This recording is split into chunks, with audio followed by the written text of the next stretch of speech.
ॐ अज्ञानतिमिरन्धस्य ज्ञानाञ्जनशलाकया चक्षुर्मिलितं येन तस्मै श्रीगुरवे नमः। सर्वाग्रे अस्मद्योगुरुपादपद्मजगद्गुरुमित्रभूष्ट ओं विष्णुपाद अष्टोत्तर शतश्री श्रीस्मद्भक्तिवेदान्त वामन गोस्वामी महाराजे श्रीचरण कमले এই দিনে অসংখ্য অসংখ্য সাষ্টাঙ্গ ধন্যবাদ প্রণাম জ্ঞাপন করি। তৎপশ্চাৎ পূজনীয় বৈষ্ণববৃন্দ মাতৃমণ্ডলী ও শ্রী ভক্তের বৃন্দের চরণে যথাযোগ্য প্রণাম নিবেদন করি। আজ বড় শুভ দিন, বড় পবিত্র দিন, বড় আনন্দের দিন। শাস্ত্র বলেছেন আনন্দ কন্দ বজ্রানন্দন শ্যাম সুন্দর অধ্যায় গান পরতত্ত্ব বজে বজেন্দ্রনন্দন। সেই প্রেমময় ভগবানের কথা যেদিন আমাদের কর্ণকুহরে প্রবেশ করে না, সেই দিনটাকে শাস্ত্রে মহা দুর্দিন বলেছে।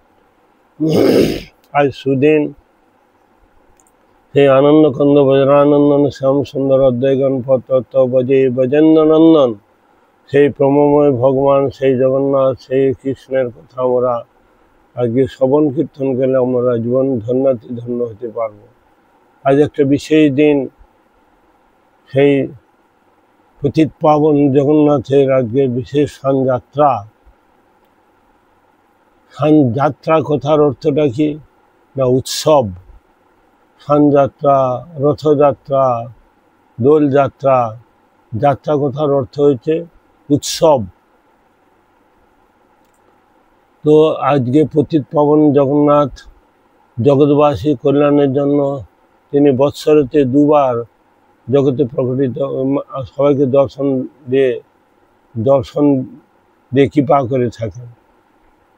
তো আজকে থেকে জগন্নাথের বিশেষ এক ভক্ত সবর জাতি, সে বিশ্বাবসু ললিতার বংশধরগণ আজ থেকে 1 মাস তারা সেবা পায়।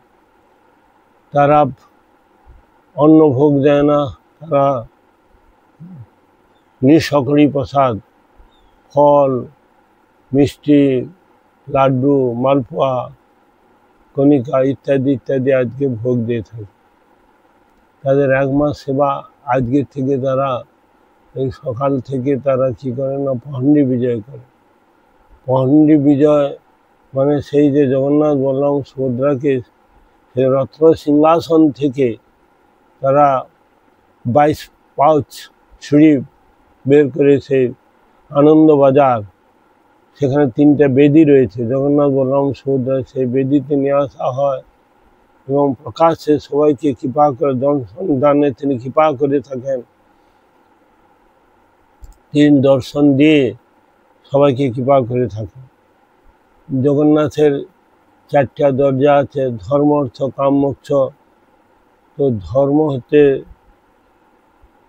যারা ধর্ম যাজন করেন, ভক্তি যাজন করেন, তারা দক্ষিণ দরজা ঘোড়ার দরজা দিয়ে প্রবেশ করবে। আর পশ্চিম দিকটাতে অর্থের জায়গা, অর্থ দরজা, পশ্চিম হাতির দরজা। এইখান দিয়ে যারা অর্থ প্রয়োজন, এইটা হচ্ছে ধর্ম অর্থ। কাম হচ্ছে উত্তর দিকের দরজা, যেটাকে বাঘের দরজা বলা হয়। এই দরজাটা প্রায় বন্ধ থাকে, কারণ এখানে ডাকিনী যোগিনী ভূত পিশাচ আপদ বিপদ এই দরজা দিয়ে প্রবেশ করে। সেই জন্য এই দরজাটা প্রায় বন্ধ থাকে। কেউ কেউ চামচিকাও দরজা বলে থাকে।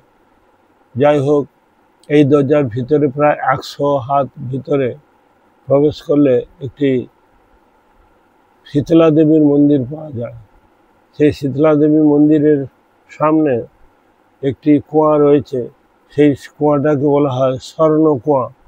বৎসরেতে একবার খোলা হয়। 108 ঘোড়া জল এখান থেকে নিয়ে আজকে জগন্নাথ বলরাম সুভদ্রা দেবীর বিশেষ মহাস্নান হবে।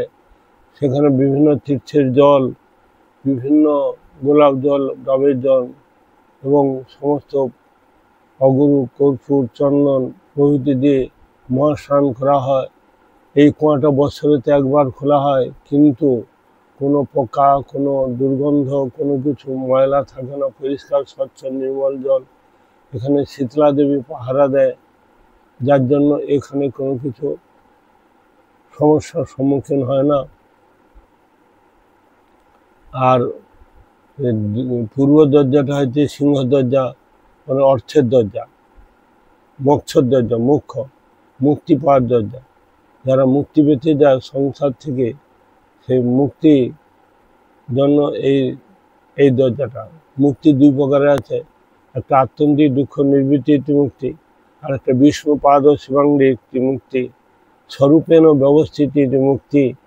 তো আমরা এই মুক্তি পাওয়ার জন্য এই সংসারে আসে না, আমাদের কি দরকার না ধর্ম, ভক্তির প্রয়োজন। আমরা ভক্তি করলে, ভগবানের সেবা করে আমরা উদ্ধার হতে চাই। দিয়মান নগিন্নন্তি মৎস্যগণ, তোমার সেবা ছাড়া অন্য কোনো কিছু চাই না। জগন্নাথের কাছে আমাদের কি চাইতে হবে না, নবৈ যাচে রাজ্যং ন চ কনক মাণিক্য বিভবং, ন যাচং রম্যাং সকল জগতং কাম্যাং বরবধূম, সদা কালে কালে পথপতি না গীত চরিত, জগন্নাথ স্বামী নান পথগামী ভব তুমে। তো তিনি আমাদের ধর্ম, নবৈ যাচে রাজ্য, আমি রাজ্য চাই না, অর্থ চাই না, সুন্দরী স্ত্রী চাই না, আমি তোমার চরণে রতি মতি ভক্তি চাই। জগন্নাথ স্বামী নান পথগামী ভব তুমে, তুমি কখন আমার চোখের সামনে এসে দর্শন দিয়ে আমাকে উদ্ধার করবে। স্বয়ং চৈতন্য মহাপ্রভু এই স্তবটা করেছিলেন। তো আজ থেকে এই যে মহাস্নান হবে, মহাস্নানের পর আজকে অগণিত লোক দর্শন করবে। এবং দাক্ষিণাত্যে গণপতি ভট্ট বলে এক ব্যক্তি, তিনি এই জগন্নাথকে ছোট থেকেই তিনি জগন্নাথের প্রতি তার প্রগাঢ় বিশ্বাস ভক্তি রয়েছে, যার জন্য তিনি এই জগন্নাথ ছাড়া কিছু বুঝেন না। তো সেই জন্য তিনি ভজন করতে করতে যখন আরও বেশি প্রগাঢ় ভক্তি তার বৃদ্ধি হতে লাগলো, তিনি তাকে সেই জগন্নাথ কোথায় রয়েছেন, জগতের নাথ দারু ব্রহ্ম বলে নীলাচলে আছে, সেই জন্য তিনি সংসার টংসার সব ত্যাগ করে জগন্নাথের জন্য বেরিয়ে পড়লেন। হাঁটতে হাঁটতে হাঁটতে হাঁটতে তিনি সেই পুরী ধামেতে এলেন, এবং আসরমেলায় যখন তিনি পৌঁছালেন, সেখানে তিনি দেখছেন ইন্দ্রদ্যুম্ন রাজা, তার 18 জন সন্তান ছিল।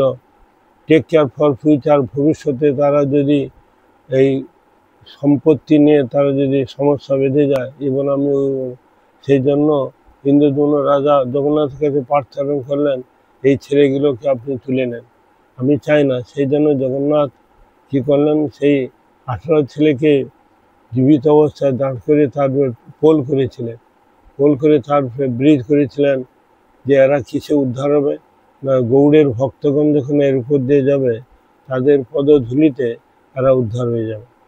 তো সেই জন্য তিনি সেই আসরমেলায় যখন এলেন, যখন হাজার হাজার ভক্তগণ তারা কেউ কেউ যাচ্ছে, কেউ কেউ ফিরে আসছে, সেই গণপতি ভট্ট দাক্ষিণাত্যে পরম ভক্ত, তিনি জিজ্ঞাসা করলেন, আপনারা কোথায় গিয়েছিলেন? আমরা পরব্রহ্ম, সেই পরাৎপর তত্ত্ব, সেই জগন্নাথের দর্শন করতে গিয়ে। আপনাদের দর্শন হয়েছে? বলছে হ্যাঁ। বলে তারা খুব যেন ব্যস্ত, যে যা চলে যাচ্ছে। তিনি চিন্তা করলেন, জগন্নাথের যদি দর্শন হয়ে থাকে তাহলে তো কেউ ফিরে যায় না, এরা ফিরে যাচ্ছে কেন? শাস্ত্রে বলা আছে, যেও না কো মথুরায় কেশিধীর্থ ঘাটেরও সকাল, সেখানে আছেন বিগ্রহ, গোবিন্দ বিগ্রহ ধরি। হ্যাঁ, তো সেখানে গোবিন্দ বিগ্রহ, কেউ তো ফিরে যায় না, এরা ফিরে যাচ্ছে কেন? এই জন্য আবার কিছুটা এসে দেখলেন, আবার কেউ কেউ যাচ্ছে, কেউ কেউ ফিরে যাচ্ছে, হাজার হাজার লোক। তিনি তখন চিন্তা করলেন, আমি এখন কি করি? আমি কি ফিরে যাব, না বিষকে মারা যাব, না কি কর্তব্য? তিনি কিছু বুঝতে পারছেন না, সেখানে বসে পড়লেন। জগন্নাথ দেখছেন আমার পরম ভক্ত, সেই জন্য তিনি একটি ব্রাহ্মণ বেশ ধরে তিনি এসে তাকে জিজ্ঞাসা, কী ব্যাপার, তুমি এখানে বসে আছো কেন? তিনি তখন সমস্ত কথাগুলো বললেন। তখন তিনি বললেন, দেখো এরা এসেছে ঘর থেকে রিটার্ন টিকিট কেটে এসেছে, এখানে থাকার জন্য আসেন, এরা আবার চলে যাওয়ার জন্য মনটা বাড়িতে এখানে রিটার্ন টিকিট করে এসেছে। তুমি তো টিকিট করে আসো না, তুমি যাও, জগন্নাথের দর্শন পাবে এবং তার কৃপা পাবে। তো সেই জন্য তিনি জগন্নাথের সেদিন ছিল সানযাত্রা, জগন্নাথের দেবীর এসে তিনি দেখলেন, তিনি যতক্ষণই গ্রন্থ আলোচনা করেন তাকে এই হিসাবে দেখতেন কি না হাতি বা মানে হাতি বেশ বা তিনি হাতির মতো দেখতেন। হ্যাঁ, তো সেই জন্য তিনি গজবেশ দর্শন করতেন। তিনি স্নান যাত্রার দিন তিনি না দেখে মন টন খারাপ করে তিনি চলে গেলেন কোথায় না গুন্ডিচা বাড়ি। এখানে চিন্তা করছেন আমি যার জন্য এলাম তাকে তো সেভাবে দর্শন পেলাম না। মাঝরাত্রে সেই পান্ডাকে জগন্নাথ স্বপ্ন দিলেন, দেখো আমার এক পরম ভক্ত গুন্ডিচা মন্দিরে শিব মন্দিরের পিছনে বসে আছে, তাকে তুমি অধিরথকে বললেন, অধিরথ বড় এক পান্ডা, তিনি তাকে বললেন যাও সেখান থেকে তুমি আমার ভক্তকে নিয়ে আসো এবং এই আমার এই বেশ দর্শন করা।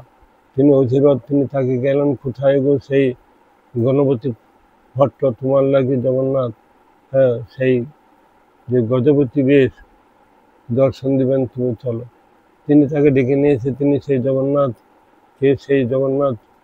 সেই এই বেশটা দেখে তিনি খুব আনন্দিত হলেন এবং সাষ্টাঙ্গে প্রণাম করে তিনি বললেন, শ্রী জগন্নাথ নীলাদ্রি শিরমুকুট রত্ন হে দারু ব্রাহ্মণ ঘন শ্যাম প্রসিদ্ধ পুরুষোত্তম প্রফুল্ল পুণ্ডরীকাক্ষ লবণাব্দি তটামৃত গুটিকোদর ফাংমাহি নানা ভোগ পুরন্দর নিজাধর সুধাদাম্নি নির্গুণ প্রসাদিত সুভদ্রা লালন বাঘ্র রামানুজন নমস্তুতে গুন্ডিচা রথযাত্রাদি মহোৎসব বিবর্ধন ভক্তবৎসল বন্দিতং গুন্ডিচা রথবন্দনম দীনহীন মহানীচ দয়ার্দিকিত মানস নিত্য নূতন দর্শন চৈতন্য বল্লভ।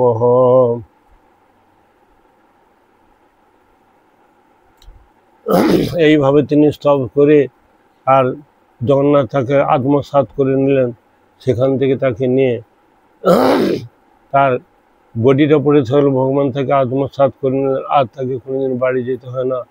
তিনি ভগবানের সারা জীবন তিনি তার সেবার জন্য সেখানে থেকে গেলেন। এই হচ্ছে জগন্নাথের স্নানযাত্রা। যারা পর থেকে টিকিট কেটে যায় তারা মন প্রাণ এখানে বাড়িতে রেখে যায় আর উপর থেকে বডিটা যায়, কিন্তু গণপতি ভট্ট তিনি মন প্রাণ দিয়ে জগন্নাথের সেবা করে তিনি ভগবানের ধাম প্রাপ্তি হলেন। জয় জগন্নাথ কি জয়, জয় জগন্নাথ, জয় জগন্নাথ, জয় জগন্নাথ, হরে কৃষ্ণ।